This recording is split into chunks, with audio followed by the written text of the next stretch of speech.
નમસ્કાર, BBN news ચેનલમાં આપનું સ્વાગત છે। હું છું કવિતા પંચાલ ને હવે જોઈએ આજના સમાચાર।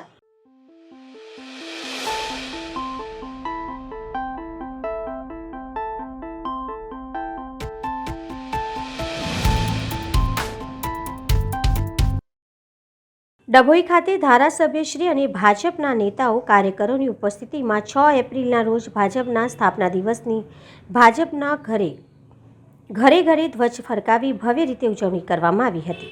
6 એપ્રિલ 1980 શુભ દિવસે રાષ્ટ્રનેતાના હસ્તે ભારતીય જનતા પાર્ટીની દેશપ્રેમની ભાવના, સદભાવના, ભાઈચારો, દેશના વિકાસ માટે સ્થાપના કરવામાં આવી હતી। 6 એપ્રિલ 2024 ભારતીય જનતા પાર્ટીના 44 વર્ષ પૂરા થયા અને 45 વર્ષના જન્મદિવસ પ્રસંગે ડભોઈ શહેર તાલુકા ભારતીય જનતા પાર્ટી કાર્યાલય ખાતે ધારાસભ્ય શ્રી શૈલેષભાઈ મહેતાની ઉપસ્થિતિમાં તેમજ ગુજરાત પ્રદેશ ભાજપ સમિતિના સદસ્ય અને વડોદરા જિલ્લાના કેળવણી મંડળના પ્રમુખ શશિકાંતભાઈ પટેલ, 5 જિલ્લા મહામંત્રી ડૉક્ટર બીજે બ્રહ્મભટ્ટ, શહેર પ્રમુખ ડૉક્ટર સંદીપ શાહ, તાલુકા પ્રમુખ દિનેશભાઈ પટેલ, જિલ્લા પંચાયતના પ્રમુખ અશ્વિનભાઈ વકીલ, નગરપાલિકાના સદસ્ય વિશાલ શાહ, નગરપાલિકા પ્રમુખ બિરેન શાહ, સંગઠનના કાર્યકરો મોટી સંખ્યામાં કાર્યક્રમમાં જોડાયા હતા। આ પ્રસંગે ધારાસભ્ય શ્રી શૈલેષભાઈ મહેતાએ જણાવ્યું હતું કે ડભોઈ શહેર તાલુકામાં ઘરે ઘરે જઈ ભારતીય જનતા પાર્ટીના ચિહ્ન કમળનો ધ્વજ ફરકાવીને ભારતીય જનતા પાર્ટીના સ્થાપના દિવસની ઉજવણી કરવામાં આવી હતી।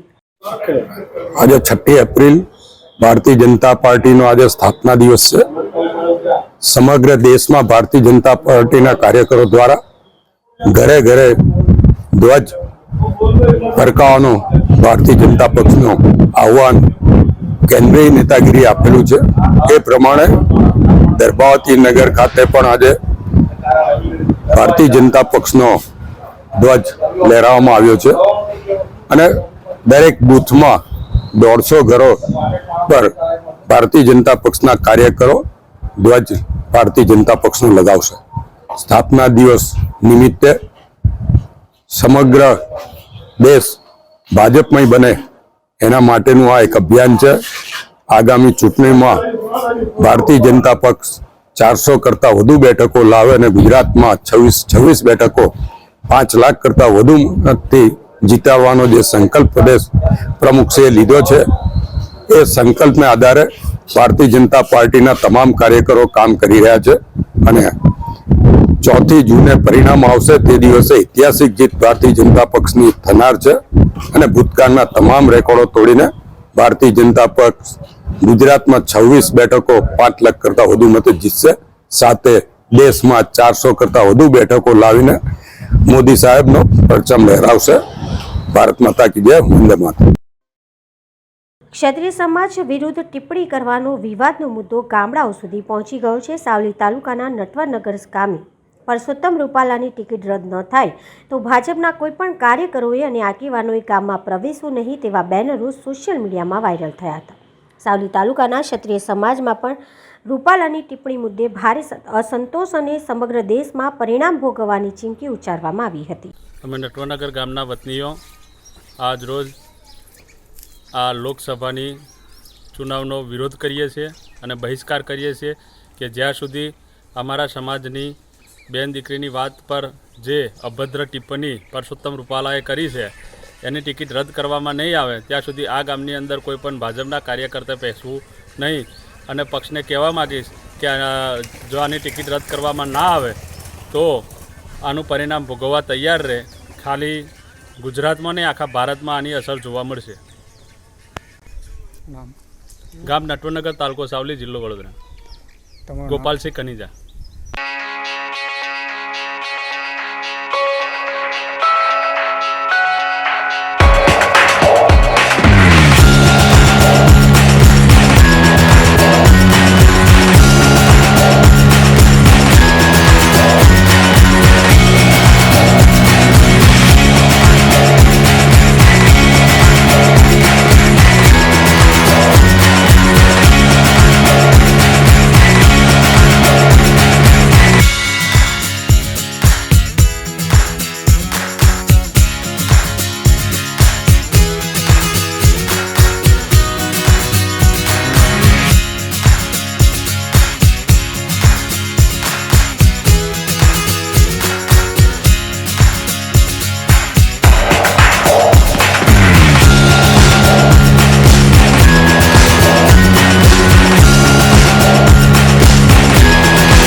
વડોદરાથી ડભોઈ તાલુકાના વઢવાણા તળાવ સાયકલ યાત્રા લઈને પર્યાવરણ અને વ્યસન મુક્તિ માટે અલ્કેશભાઈ પટેલ, શિવાભાઈ કોટા, સતીશભાઈ ગજરે, મિનેશભાઈ શાહ, મેથ્યુસ આમ 5 નિવૃત્ત મિત્રો પસાર કરી ડભોઈ આવી પહોંચ્યા હતા. ભારત દેશમાં પેટ્રોલ ડીઝલથી પ્રદૂષણ વધારે થઈ રહ્યું છે, જેને બચાવવા માટે અને દિવસે દિવસે કેન્સરના કેસ વધી રહ્યા છે, તો વ્યસન મુક્તિથી યુવાનો તથા તમામ લોકો દૂર રહે એના માટે સંદેશ આપવા સાયકલ લઈને વડોદરાથી નીકળ્યા છે.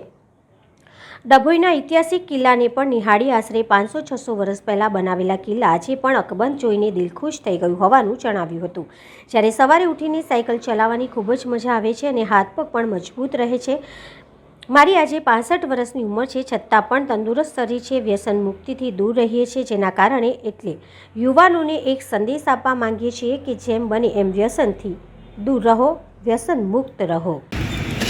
પર્યાવરણને બચાવવા માટે આજે અમે વડોદરાથી વઢવાણા સુધીનો સાયકલ પ્રવાસ કર્યો છે. લોકોને મેસેજ આપીએ કે વ્યસન મુક્તિમાં જીવી લો, રિટાયર્ડ લાઈફમાં મસ્ત રહો, વ્યસ્ત રહો અને ફિટ રહો. આજના યુવાનોને શું કહેવા માંગો? આજના યુવાનોને એ જ કહેવું છે કે તમે વ્યસન મુક્તિથી દૂર રહો અને આ ઉંમરે બી સાયકલિંગ કરીને ફિટ રહો અને શું કે પર્યાવરણ બચાવો, પેટ્રોલના ધુમાડા ઓછા કરો અને સાયકલની રાઈડ કરો. ફિટ બી રહેશો, મસ્ત બી રહેશો અને પૈસા બી બચશે. આજે ક્યાં ક્યાં મુલાકાત કરી? આજની મુલાકાત અમે લોકો વડોદરાથી વઢવાણા આજે આ ઐતિહાસિક કિલ્લો જોવા આવ્યા છે. હવે પાછા વડોદરા પાછા જઈએ. હવે લઈએ એક નાનકડો વિરામ.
ઉપલેટા તાલુકાના વરજાંગ જાડિયા ગામે રામાપીરના મંડપનું આયોજન કરવામાં આવ્યું હતું. તે દરમિયાન 12 પહોળા પાઠનું આયોજન કરવામાં આવ્યું, જેમાં રોજ 5 સુધી અલગ અલગ કાર્યક્રમ જેવા કે રામા મંડળ, કાનગોપી, લોક ડાયરો, ભજનોનો પણ કાર્યક્રમ રાખવામાં આવ્યો હતો.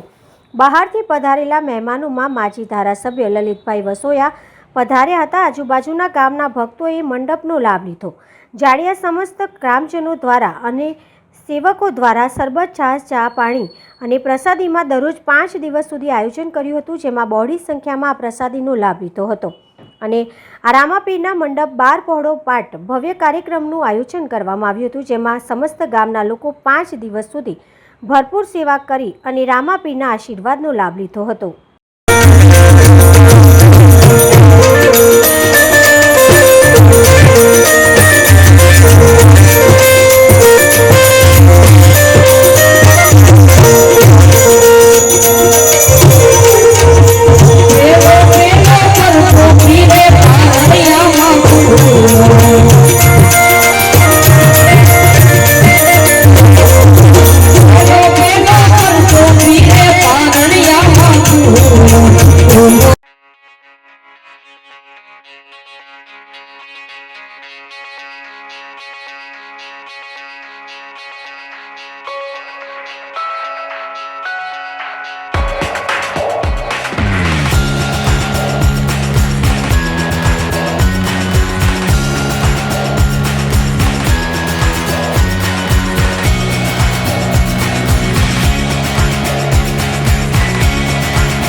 ગઈકાલે રાત્રે વૃંદાવન 4 રસ્તા પર આવેલા થાંભલા ઉપર એક વ્યક્તિ જેનું માનસિક સંતુલન ઓછું છે, જે માનસિક બીમારીના લીધે તે વૃંદાવન 4 રસ્તા પર આવેલા થાંભલા ઉપર ચડી ગયો હતો. ત્યાં મોટી સંખ્યામાં લોકોના ટોળા ઉપસ્થિત થઈ ગયા હતા. ત્યાંના રહીશો દ્વારા તેને નીચે ઉતારી લેવા માટે પ્રયત્ન હાથ ધરવામાં આવ્યા હતા અને ત્યાર પછી પાણીગેટ ફાયર બ્રિગેડની ટીમને તેને સોંપવામાં આવ્યો હતો.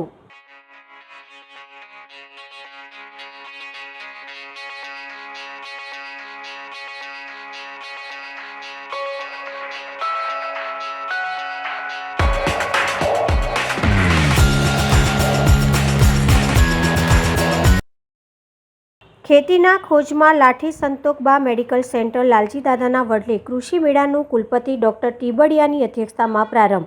લાલજી દાદાના વડલાની શીતળ છાયામાં ચાલતી અને અનેકવિધ સેવામાં વધુ એક સેવાનો ગોવિંદભાઈ ધોળકિયાની દૂરદેશીએ પ્રારંભ. ખર્ચ વગરની ખેતી, ઝેરમુક્ત જીવનથી વધુ એક સેવા શરૂ કરતા શ્રી રામકૃષ્ણ એક્સપોર્ટના મોભી ગોવિંદભાઈ ધોળકિયાની દૂરદેશીએ નવી મુહિમ ઉપાડી.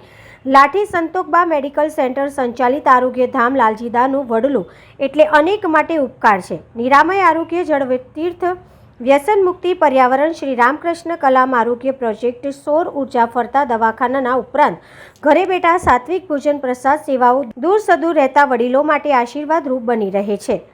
આરોગ્યધામ લાલજી દાદાના વડલાના તમામ ટ્રસ્ટીગણ, લાઠી તાલુકાના 35 જેટલા ગ્રામ્ય વિસ્તારના સ્થાનિક અગ્રણી, સામાજિક સ્વૈચ્છિક સંસ્થાઓના અગ્રણીઓ, ખેડૂતોની ઉપસ્થિતિમાં સફળ કૃષિ મેળો યોજાયો હતો. ખેડૂતો માટે નવી મુહિમ ઉપાડી લે લાલજી દાદાના વડલાના ચેરમેન રાકેશભાઈના નેતૃત્વમાં પ્રારંભાયેલી મુહિમ સામાજિક સરપંચના અમૂલ પરિવર્તન લાવનારી બની રહેશે. આહાર જ વિચાર પ્રદાનનું માધ્યમ છે, ત્યારે શુદ્ધ ઝેર મુક્ત ખોરાક માટે કૃષિ ક્ષેત્રે ગોવિંદભાઈ ધોળકિયાનો ઉમદા વિચાર સર્વ સ્વીકાર બનશે જ. આ કાર્યક્રમમાં ખૂબ મોટી સંખ્યામાં ખેડૂતોએ હાજરી આપી હતી. આયોજન કર્યું. પ્રફુલ્લ દાદા આમ તો બધા જ એમને ઓળખો છો. હું વિશેષ એટલા માટે કહીશ કે ખૂબ આગળ વધી રહ્યા છે. સાથે સાથે તમારા બધા મિત્રો, પરિવાર અને આ વડલાના શું કહેવાય કાર્યક્ષેત્રમાં જોડાયેલા 35 ગામના લગભગ ખેડૂત મિત્રો આજે અહીંયા ઉપસ્થિત છે. ત્યારે આજની આ બેઠક આપણા માટે ખૂબ મહત્વપૂર્ણની બેઠક છે. આજના વિચારો લઈને કંઈક આપણે સંકલ્પ કરીને જવાનું છે કે આગળ કંઈક આના પરિણામો આપણને અહીંયા મળવા છે. પ્રફુલ્લ દાદાએ શરૂઆતમાં વાત કરી કે બગસરાની બાજુના 5 ગામો મેં દત્તક લીધા છે. હું માનું છું એવું કે બાપના જેને ન વાળ્યા એ બાવાના શું વાળે. હું મારા ગામ 5 ગામોમાં હું મહેનત ન કરું, પ્રાકૃતિક કૃષિની આટલી મોટી જવાબદારી લઈને ત્યાં પરિણામ ન અપાવું, ન લાવવું, તો મને લાગે છે કંઈક ખોટું ગણાય.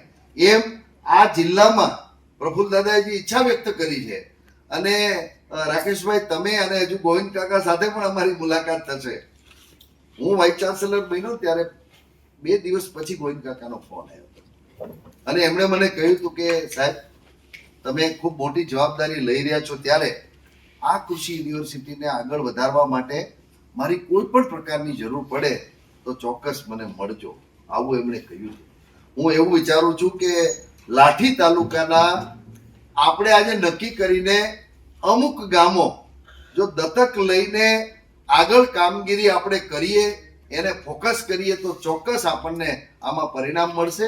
અને એમાં અમારી યુનિવર્સિટી અને બધા વિભાગોને પણ જોડીને આપણે આગળ કામ કરીશું. હવે બેઠેલા છો ને એ કોઈ વિચારતા નથી કે મારો દીકરો ખેડૂત બને. એ સ્થિતિએ આપણે અત્યારે પહોંચ્યા છીએ.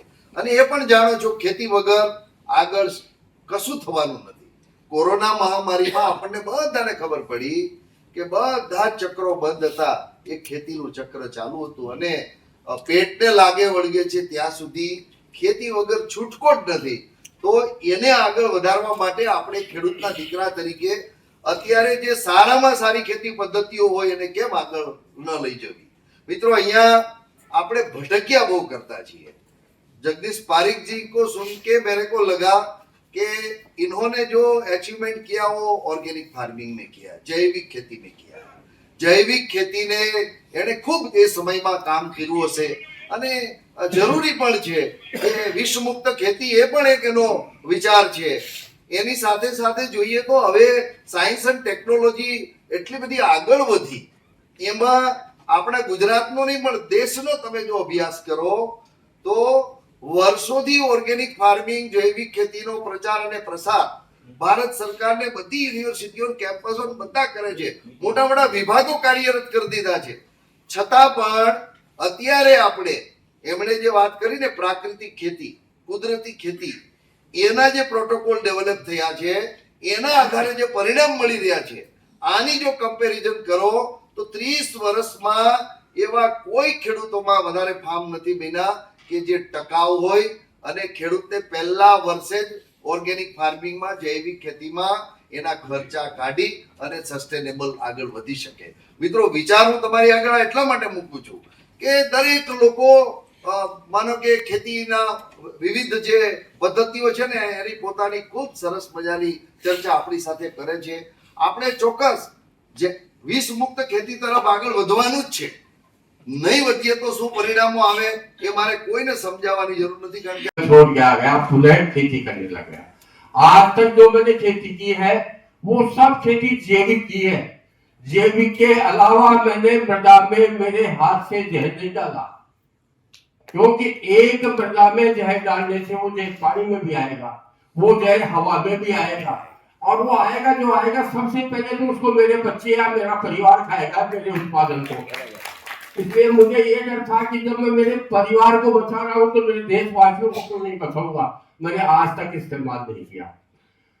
धीरे धीरे क्या है, सब करीब करीब देश के जितने भी करीब बड़े नेता है सबको मैंने ऑर्गेनिक खिलाया। गोभी के फूल को उन्होंने तोड़ तोड़ करके खाया और कच्चे को, यहाँ तक कि मोदी जी तक। तो मैं ये कह सकता हूँ कि ऑर्गेनिक में जो है वो और नहीं।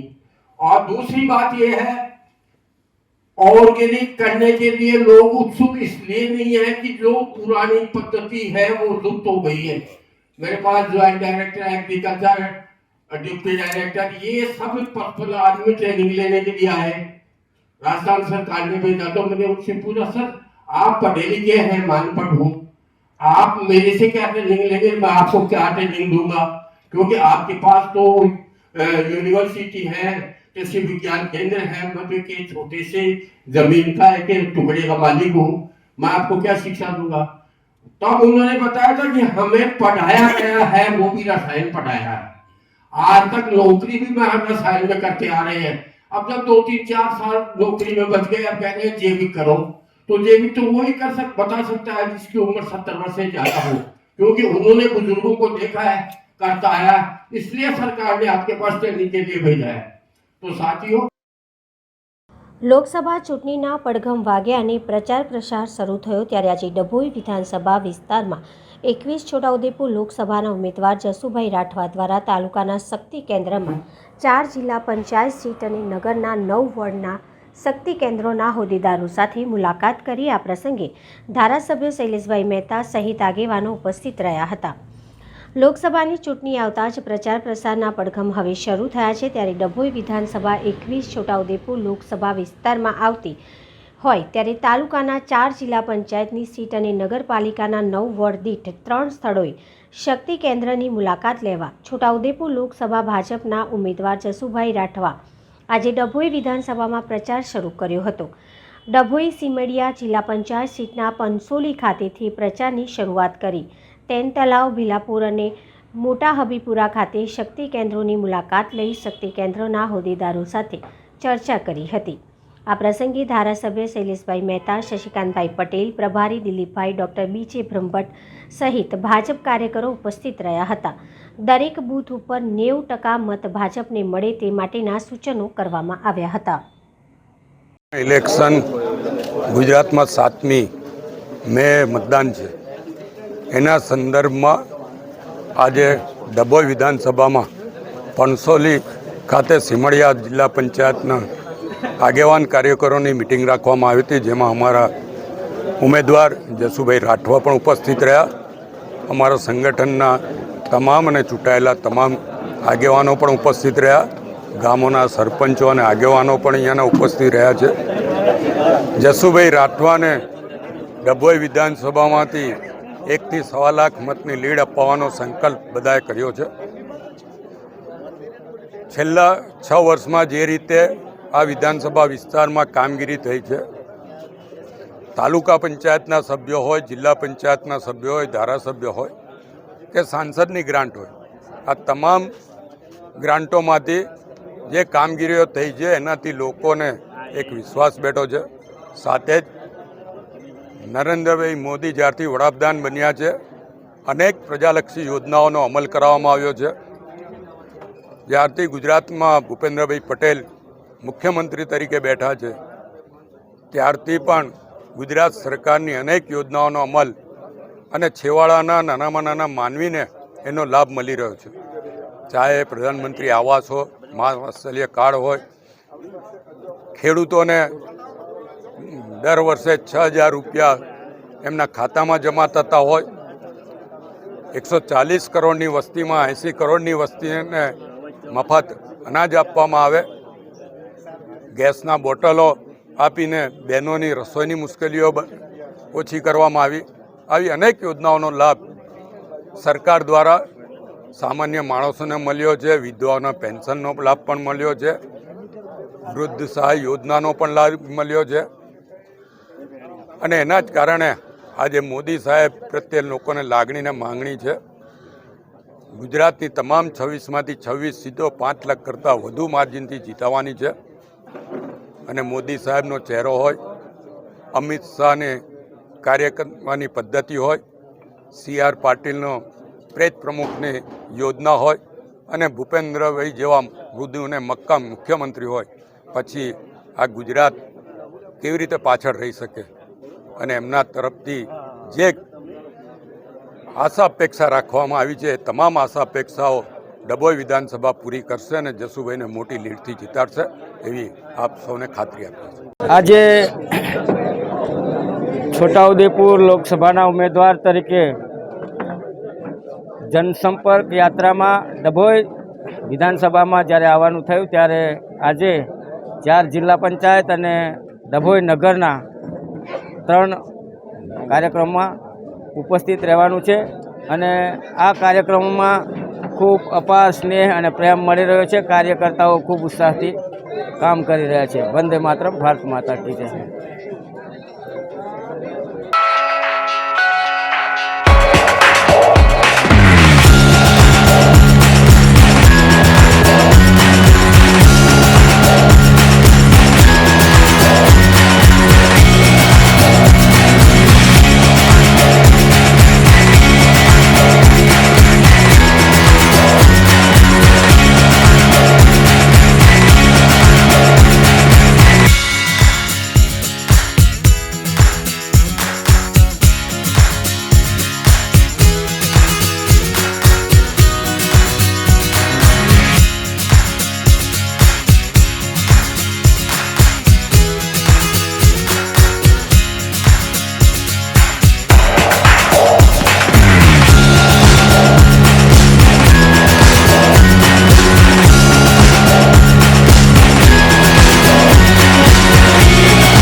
સમાચાર આવતીકાલે ફરી મળીશું આ ચેનલ પર આ સમય. ત્યાં સુધી સમગ્ર BBN ન્યૂઝ ચેનલની ટીમને રજા આપશો. નમસ્કાર.